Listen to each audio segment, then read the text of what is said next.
name's Imogen, I'm 19 years old and I'm currently on a gap year. One of the first things I did during my gap year was to go interrailing, and because my gap year was quite a last minute decision, it meant that my interrailing was planned very quickly and there were definitely some things that I'd wish I'd known beforehand.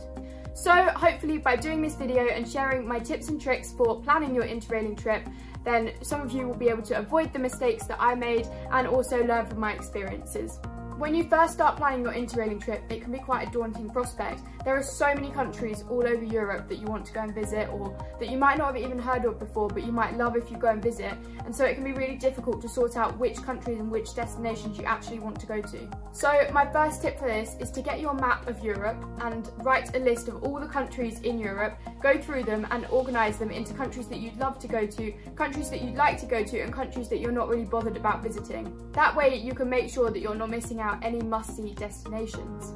My second tip regards flying, and you might decide for your interrailing trip you actually want to get the Eurostar from the UK into Europe, or if you live in mainland Europe then this might not be as relevant to you. I actually decided to fly out to my first destination because I really wanted to see more of Eastern Europe, mainly because it's cheaper but also just because I didn't have that much time to interrail, and so I wanted to get out to the countries I really wanted to see and I hadn't been to before quicker. And the way I first started looking at my interrailing was I went on the Skyscanner app. If you haven't used this before, they have a really useful function called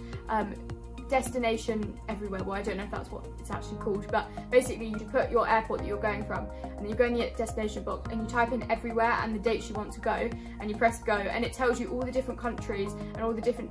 destinations that you can fly to and all the prices. And so basically I decided that I was just going to get a really cheap flight out to somewhere reasonably like Eastern Europe,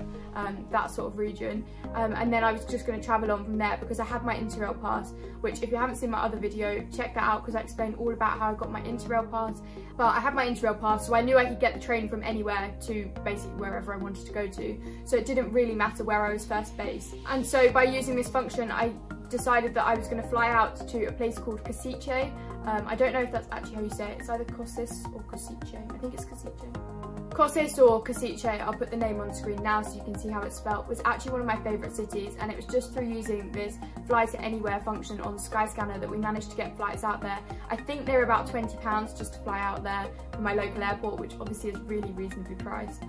And it was just nice to have 1 or 2 nights there before we went on to the more touristy destinations of Bratislava, Budapest, Prague, Vienna. My third tip is to use the Interrail app. Whether or not you're actually doing interrailing with the interrailing pass, use the interrailing app because it's the easiest way to see how long it takes to go between different places, and it puts together all of the European train companies onto one app so you can see the different train times. It also tells you whether you need reservations, because in some of the countries it's not enough just to have the Interrail pass or to have your ticket. You actually have to pay a bit more to have a reservation on the train in order to be able to travel. The whole concept of having a reservation just sounded quite confusing to me, so I decided not to go on any trains that needed a reservation, and sometimes this means you need like 20 minutes extra on the train because you have to go on a different one, or like an hour extra on the train. But for me, just not having to pay for that was A, saving me money, and also it was saving me trying to work out how to get these train reservations. However, that being said, if you want to go to places like I think Italy or France, I think you will need train reservations in those countries. My next tip is to plan your cities based on your budget. If you're on quite a tight budget or you're trying to save money, then places like Paris or Venice are just not going to be for you. The cost to stay in a hostel per night is going to be expensive, the cost for food is going to be expensive, and actually my friend Molly, who you've probably seen in my previous video, went to Paris on her interrailing trip and said it was like €7 for a Coke or something, and she basically didn't eat the whole time she was there because it was just so expensive. If you are trying to save money and you do still want to go to these destinations, which is absolutely fair enough, then my top tip here would be just to use supermarkets because they're so much cheaper than eating out, and make sure that you book hostels that have a kitchen. And as a general rule of thumb, and this isn't true all the time, but Eastern European cities do tend to be cheaper, and so if you're thinking that you want to save money, then maybe it's better to get a cheap flight out to Eastern Europe and then just go from there and then fly back again, because you'll probably save more money than having to travel all the way across Central Europe. My next tip is that if you have a particularly long journey to do, then try and do it overnight because it will save you money on accommodation. And if you have the Interrail pass, as many of you will know, it is limited on how many days you can travel on. You can actually count a night train as one travel day, and therefore you don't lose 2, even though you are using the pass on 2 separate days. The next thing I want to say is that you don't have to plan your whole interrailing trip before you start. And I know this can sound really like, are you sure, Imogen? Do you not want to know where you're going? Do your parents not want to know where you're going? Well, I think as long as you've got the start and the end planned out, then that's absolutely fine. For me personally, this just doesn't work because I like to know where I'm going. I'm one of those people who just wants to know what's happening and when it's happening, and I don't really like spontaneity in terms of like planning whole destinations. But if that would work for you, then I would say this is definitely something to consider, because if you meet a friend along the way and they say, oh, we're going to Vienna next, and you're heading off to Prague, but you don't know anyone in Prague, you might want to change your trip, so you do a day in Vienna with them and then you go up to Prague. And the good thing about Interrail is that you only have to write in where you're going on your pass just before you get on the train, which obviously leaves it open for you to decide where you want to go at the last minute. So I would say if you're the sort of person who would like that, then do make full use of that aspect of the pass. The next thing I want to say is about booking your accommodation. Now, when I booked my accommodation, I used 3 different things to book hostels. So I'd first look at Hostel World and pick the hostel that I probably wanted to stay in, and I'll talk about how I picked that hostel later. I then looked at booking.com to see if the hostel was on there and if it was any cheaper, and then I would look at the hostel website itself. And by comparing prices across all 3 of these hostels, sometimes you could save up to £5 a night. And I know that doesn't sound like a lot, but when you think about it, if you're staying there for 3 nights and you're saving £5 a night, that's £15 you're saving. That's all of your food and potentially all of your different activities in that destination paid for just through looking at a different website. Linked to that, if you're travelling as a group, particularly this is relevant to you, I would say use Airbnb. I found that staying in hostels at every single destination, particularly when I was staying in large dorm rooms, was quite difficult because often you would get woken up in the night or you wouldn't sleep all the way through the night, and so your sleep was disrupted. So by the time it got to the end of my trip when I was in Prague, I actually decided that I was going to book myself into an Airbnb, and I was quite pleasantly surprised because when I was looking around, the Airbnbs were actually only like £2 more per night than the hostels themselves, and that was to have my own double bed, my own private room and a kitchen right in the centre of Prague. So definitely do look around so that you get the best deal for your money. However, as much as that was fine for my trip because it was the end of my trip and I didn't really need to meet people in Prague, you might find that you want to stay in a hostel because of the social side of things. And so I would say the best thing to do if you're planning on travelling for like a long time, maybe a month plus, is to book yourself into hostels, maybe a hostel in one destination and then in the next, and then have a destination off and stay in an Airbnb just so you make sure that you're well rested.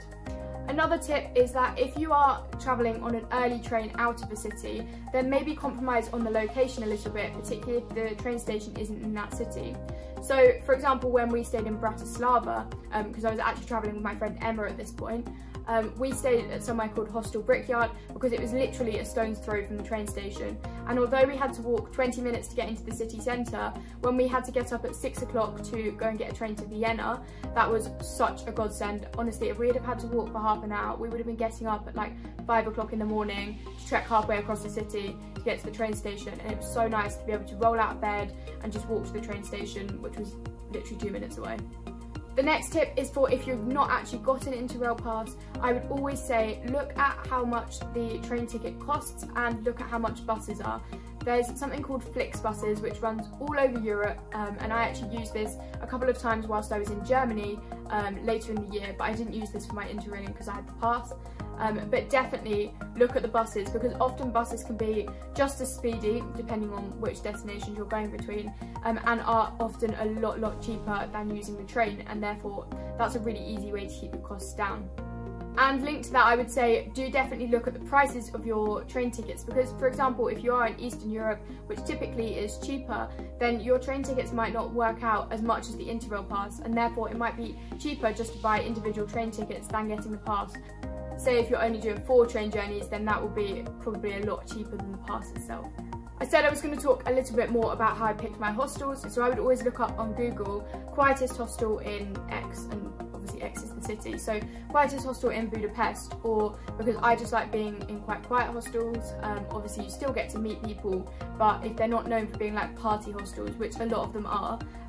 then it often means you get a better night's sleep. and that's really important to me. However, if you absolutely love partying, then if you look up best party hostel in Budapest, there are so many articles out there that will tell you the best hostel for if you just want a quiet night's sleep, the best hostel for families, the best hostel for partying, and just look through them all and decide which one suits you best, because that, accompanied by the reviews on Hostel World, will make sure that you're staying in the best place for you. My next tip, which probably should have gone at the start, but these aren't in any particular order, is to look up how much there is to do in a place and the things you're going to want to do, and then decide how many days you're going to want to spend there. And the easiest way to do this is just Google it, or if you actually look at the size of the city, it often kind of gives you an indication of how much there's going to be to do there. Košice is a small city, however Budapest, when I went there later, was a larger city, and so I was able to spend like 3 or 4 days there and not be bored at all. And my final tip is to look at Facebook groups. I think there's often an Interrail Facebook group full of loads and loads of people who are travelling. Lots of people just post their itineraries on there, where they're going to be and when, and it can be a really nice way of meeting people, particularly if you organise in advance that when you get into a new place, you're going to meet somebody who's already there, or they can recommend your hostel, or if they've just finished in that place, they can tell you what they did, and you can just get really good recommendations from people who are also doing the same thing as you. I joined a couple of these and met up with a couple of girls, and it was just really nice to know that when I got into certain cities, I had somebody that I was going to meet there, and I kind of already had a friend pre-arranged. That sounds so strange, but yeah, I already had somebody that I knew in the city. So that is all for this video. I know a lot of interrailing trips have been cancelled for this summer, but if you are thinking of doing a gap year, I would definitely recommend doing interrailing as a part of it, maybe later this year or into next year.